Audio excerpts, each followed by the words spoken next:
what is the correct method of Sajdah Sahw? So we saw in the narration I presented to you before, but the correct procedure is, you've made a mistake which necessitates Sajdah Sahw, you will continue the namaz as normal until you get to the final sitting.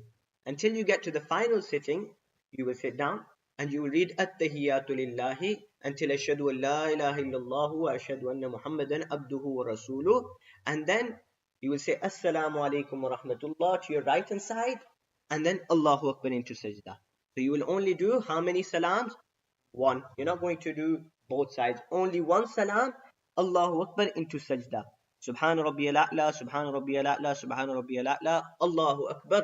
Rabbi ghfirli, Rabbi ghfirli, Rabbi ghfirli, Allahu Akbar. Just as you would do in a normal rakat, you do your two sajdas as normal.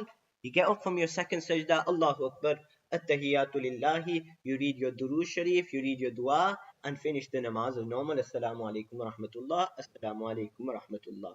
So the main thing is, number one, that when you're in the final sitting, do you do the salam straight after tashahhud, or can you read your durood and dua as well? So the precautious opinion is that just before you do the sajdah sahw, you should also read durood and dua. So that's the precautious opinion. However, if a person, he only reads at-tahiyyatu, the full at-tahiyyat, and then he does salam and he does his sajdah sahw, that is also valid as well. So the scholars say it's precautious to read durood and dua in both sittings, before you do your sajdah sahw and after you do your sajdah sahw. But if a person just sufficed with just the shahud